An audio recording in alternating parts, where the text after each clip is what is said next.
Southern Miss playing with the big boys. It's Locked On Sunbelt.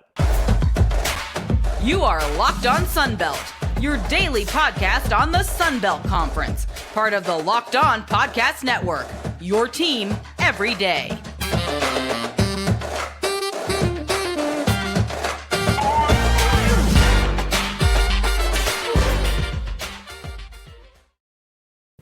Welcome back to another edition of Locked On Sunbelt, your team every day. I'm your host, Dave Schultz. Honored and thrilled to have our next guest on. He is the head coach of Southern Miss Baseball, off to an amazing start.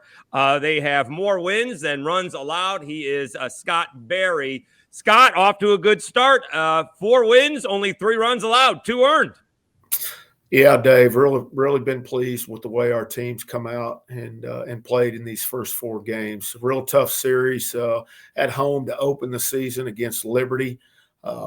Been a regional team the last 2 years out of the A-Sun, which is as an at-large, which is really tough for that conference, but certainly worthy of their program and the resume that they have been able to submit to the committee after those 21 and 22 years. But really 3 really close games outside of Sunday. Good pitching was on both sides of that, and just lucky to really come out with 3 wins. And then last night playing UNO, really played a complete game, all phases. I mean, tremendous pitching once again. Offense showed up early and often, and then defense obviously backed that pitching with some really, really great plays, and just flawless game on our part. All right, so let's back it up a bit and teach people who may not be familiar with Southern Miss baseball. It seemed to be in the Sun Belt area, playing probably the Cajuns. And I know last year, I think you had a home-and-home with South Alabama. But I go back to 2019 when Southern Miss went into Baton Rouge and, played the final game of the regional against LSU. Tell us how far Southern Miss has come from going to Baton Rouge to play in a regional to actually hosting a super regional last year. Yeah, well, I think we're really proud of the tradition, honestly, that we've been able to establish here at Southern Miss. We've been to 6 straight regionals now, and we're the only team that has 40-plus win seasons of the last 6 years as well. It was us and Dallas Baptist going into last year, but they fell short of that 40 mark, and we were able to get 47. So, but you alluded to 2019, a really tough regional.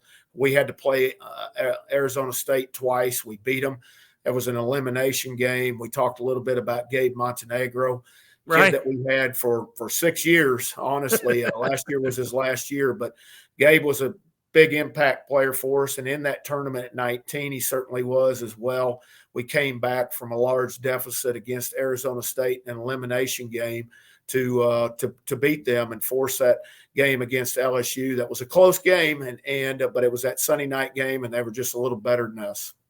So tell us, how do you find Gabe Montenegro? As someone who spent, a decade in the minor leagues, plenty of guys from South America and Central America and the islands, but I never heard of any pro player that was from Guatemala. How'd you go about finding Gabe? Well, Gabe was going to high school down in Tampa, and at that time, our athletic director, Bill McGillis, who is now the athletic director at San Diego University, his son and Bill was an assistant athletic director at South Florida University. So I apologize on that phone in the background. But Bill is the one that told us about this young man and this school down there, and we got in contact with the coach, and they told us about Gabe, and one of my assistants flew down and watched him and came back, said he's a really nice player. So we were able to get Gabe. We also have his brother right now, Rodrigo Montenegro, on our team. We're talking to Scott Berry, Locked On Sunbelt, the head coach of Southern Miss Baseball. All right, so a spring ball for football is coming up. Baseball has fall ball. How do you determine who's going to be playing where in fall ball? I always wonder this, in football, if the offense is doing good, how do you know that the defense is any good? Or if the defense is any good, how do you know that the offense is good? I'll ask you the same way. How do you determine if you have really good pitching or really good hitting when, they're facing each other? Well, I'll tell you, and that's the frustrating part about fall ball when you're competing against one another. You can't get caught up too much in, who's pitching well. Is the pitching side better than the hitting? Is the hitting because you are, you don't want to put one against the other. What you do is, I think, and what I've learned to do is really evaluate on how competitive they are. The mental mistakes that we make, do we correct the mental mistakes? And we don't try to get one-sided. Example, last year, I kind of felt myself falling into a slump because, man, we just didn't have much offense last fall a year ago fall against our pitching staff. And then, of course, last year's pitching staff was the best pitching staff ever assembled that I've been a part of, either as an assistant or a head coach. And then it made me understand that the reason we didn't hit that fall was because these guys are really, really good. So, I don't think you can get caught up playing one side over the other. You just look at who's competing and how they compete, how they make adjustments, and the mistakes that we make. And then, so how long does it take you to realize my pitching staff is pretty good? Does it take like a month, like 4 times around the rotation before conference play, or are you even going longer than that? No, I think it's that non-conference schedule really gives you an opportunity to have a sample size of what you need to see not only guys that take the mound and the roles that we put them in, but obviously on the offensive side and defensive side as well. The guys get a number of at-bats to get that sample size that says, hey, they're guys that are going to contribute and help us win, or they're not. Talking to Scott Berry, head coach of Southern Miss baseball. It is Locked On Sunbelt. All right, your thoughts about Southern Miss coming into the Sunbelt? It seems to have some perfect rivalries. Again, South Alabama is a 90-minute ride, and the Cajuns are not too far either. And then you got Troy and all those other schools. Yeah, I mean, certainly regionally, that's going to produce those rivalries that everybody wants, that they can travel to. The challenge for me going from Conference USA to the Sun Belt is it's taken away a number of teams that I've played in midweek. South Alabama, the last 2 years, we've been playing 3 midweek games against each other, just trying to build the RPI for each other. On any given year, we would play Troy, Monroe, and Lafayette in midweek games as well. But now those are in our conference and they're on the weekend. So trying to find the games outside of conference to fill those midweeks have certainly been a challenge. But we're excited about joining a very strong baseball conference. I felt like the Conference USA was very strong as well, but Sun Belt already where they've been established, I think with the addition of ourselves, Old Dominion, James Madison, and now Marshall, I think it's going to be one of the top 5 conferences in the country. Well, last year they had 4 teams going to the NCAA. That doesn't include Southern Miss, obviously, so that would make it 5. It feels like when it comes to baseball that the Sun Belt can compete with the big boys, whereas, in a couple of weeks, or actually it turns out to be next week, right, only one team's going to go to the NCAA tournament with, the basketball conference tournament. And, so it all comes down to one weekend, and that doesn't really seem to be the case for baseball. So I'm going to say, how much is it easier for you to breathe knowing that it doesn't come down to, that automatic berth as a baseball coach, usually in the Sun Belt? Right. Well, certainly you want to put yourself in a position to win. I mean, any job that you take, you want to have a chance to win with that. You don't want a dead-end job with that. Certainly Southern Miss isn't that with the expectations that have been placed with the tradition that we have here and the consistency over the years. But I think those expectations moving into the Sun Belt certainly are there for everybody as well. I think nationally that everybody that's involved in college baseball and analyzes it and evaluates it and reports on it understands that this is a really, really good conference. That's why you're going to see a multi-bid conference with teams going to that NCAA at the end.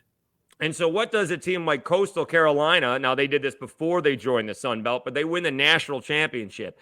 As someone who's been with a group of 5 school, what does that do? What does that tell you when a Coastal Carolina can go into Baton Rouge and win a super regional and, make their way all the way to Omaha? And I think they took down Virginia in 2 ball games.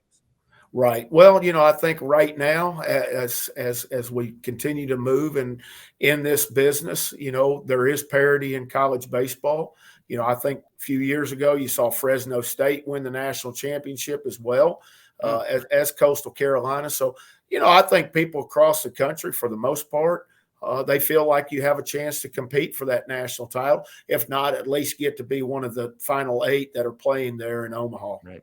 All right, let's take a time out. We will come back and talk more with head coach of Southern Miss baseball, Scott Berry. He'll talk about how he deals with the transfer portal in and outgoing, plus his outstanding pitching staff led by All-American Tanner Hall. But first, let me talk to you about FanDuel. It's the midway point of the NBA season, and now is the perfect time to download FanDuel, America's #1 sportsbook, because new customers get a no-sweat first bet up to $1,000. That's bonus bets back if your first bet doesn't win. Just download the FanDuel Sportsbook app. It's safe, secure, and super easy to use. Then you can bet on everything from the money line to point scores and threes drained. Plus, FanDuel even lets you combine your bets for a chance at a bigger payout with the same game parlay. So don't miss the chance to get your no-sweat first bet up to $1,000 in bonus bets when you go to FanDuel.com/lockedon. That's FanDuel.com/lockedon to learn more. Make every moment more with FanDuel, an official sports betting partner of the NBA. All right, let's go back and talk with Southern Miss head baseball coach Scott Berry, talking about, again, the transfer portal and his pitching staff and his lineup. Plus, I don't know why Will Hall catches a little shade. Why did we go after Will Hall? We are Locked On Sunbelt, your team every day. Talking to Scott Berry, head baseball coach from Southern Miss. All right, you seem to be a little bit more even-keeled. Have you been able to get Will Hall off of the Red Bull and maybe try decaf a little bit? My guy Will Hall seems to be a little bit intense. Yeah, he's got his energy levels a little bit greater than mine. Right, one way of putting it. Yeah. I'm a little bit older than him too, so right. I've learned to kind of just throttle it back as I've gotten a little older. But no, outstanding job that Will's doing over there with football. Yes. He's really bringing that program where it needs to be. Jay Ladner having obviously a great season, gone from 7-win season last year to 24 Crazy. As we speak. So what a great story that is. So I think it's a win-win for the Sun Belt, having Southern Miss obviously join that league. Jay Ladner could be going from 26 losses to 30 wins in one season. How about that? Yeah, it's a great story, and I'm so happy for him and his staff and his team. A few more minutes with Scott Berry, head baseball coach of Southern Miss. All right, so usually when you get, like you said, one of the best pitching staffs you've ever had, those Power 5 teams come crawling in with the transfer portal. How have you handled the transfer portal, guys leaving and guys coming in? Well, I just think it's part of our everyday life now, Dave. I mean, it is what it is. It has certain advantages and it has certain disadvantages. You know, I think those that enter transfer portal, probably 85% of them, it's a good resource for them to extend their careers and play. You know, there's a short window of time that these kids have to play the game of baseball at this level, the college level. If they're kind of stalled out at the program, or their just ability level doesn't look like it's going to allow them to compete, then certainly the transfer portal is very good for them. It opens up a new life for them and an opportunity that probably they weren't going to get elsewhere. The sad part of it is about 15% of it is dirty dealings and unethical things that people are doing behind the scenes to get these kids to transfer, preferably the really good ones. And that's a shame. I hate that the sport has gone to that. And honestly, all of college sports have gone to that. But that's the model that has now been set up, and you adjust to it with, just like we did this year. You know, we lost some kids in the portal, but you know, you want kids that want to be here, and that's what we do. We search those kind of kids that fit the makeup that we want to be at Southern Miss. Well, I'm a big believer in life is all about making the adjustments. How long do you go before you make a lineup change? You know, football is very different. Basketball is different. Baseball, you got a lot more games. How do you go about saying, all right, I need to sit this guy one game. All right, now I need to make a change. How do you go about doing that as a head baseball coach? Well, I think it's a case-by-case situation. Obviously, we've been evaluating these kids since we began this journey back in August, so got a pretty good idea of who competes and how they do it. But certainly, and those that have been in our program that have had struggles but have come out of it. You know, we've got a couple of players offensively that have shown that have been really, really good offensive players for us. And where they might be struggling here at the beginning is not a time for me to panic and not have faith in them. Certainly it's in there. They've shown it. So, you know, I feel the loyalty to stay with them because they've been a big part of it. But in that being said, there's also other guys that deserve the opportunity, that you try to give them a little taste of it and keep them happy and moving forward for the next opportunity, whether it's an injury or whether it's just a decision to make a change in the lineup. Well, tell us about your pitching rotation. So far, 4 starters. I think only one of them has given up a run. Someone's going to start complaining they want to move from Sunday to, Friday night. Tell us about your starting pitching. Well, certainly Friday night we hang our hat on All-American. Tanner Hall was the Team USA pitcher last year. He's a preseason All-American this year. Tremendous talent, highly competitive young man, has a presence of what you want on a Friday night. He takes the ball on that night. We've gone this past weekend with Matt Adams, a young man that came along for us last year at the end of the year, and really proved to have his worth again on Saturday. Covered 5 innings. Sunday was a young man that kind of got stalled out behind a lot of really good pitchers last year. Nico Mazza, he only had 5 1/3 innings last year, but we've been grooming him for a starter. He took that job and that role very well on Sunday, pitching 5 1/3 innings. But, last night, Billy Odom was a transfer from Eastern Connecticut, Division III school, and he showed what he could do and exactly what we thought he could do. So we've been very happy with the 4 starts and the 4 guys that we've put out there so far. And tell us about your lineup. Who are the big bats in the lineup? Well, Matt Etzel, he's a transfer from Panola Junior College, leads off for us. Tremendous talent, Dave. A guy, if you saw in person on an everyday basis, you would really learn to respect and appreciate the way he plays the game. But he sets the tone for us at the top of the order. I really believe this young man will set the season double records for us. Left-handed hitter, can really run, quick out of the box, and looks to take that extra base every time he gets on those bases. So, but we return our shortstop, Dustin Dickerson. Chris Sargent at first base returns. Danny Lynch, a captain for us at third. Blake Johnson behind the plate. Carson Pato in right. And then Reese Ewing splits time with Tate Parker in left field. Slade Wilkes returns as our DH. So we return a lot of our position players in that regard. Is the left fielder, is that a right-left situation?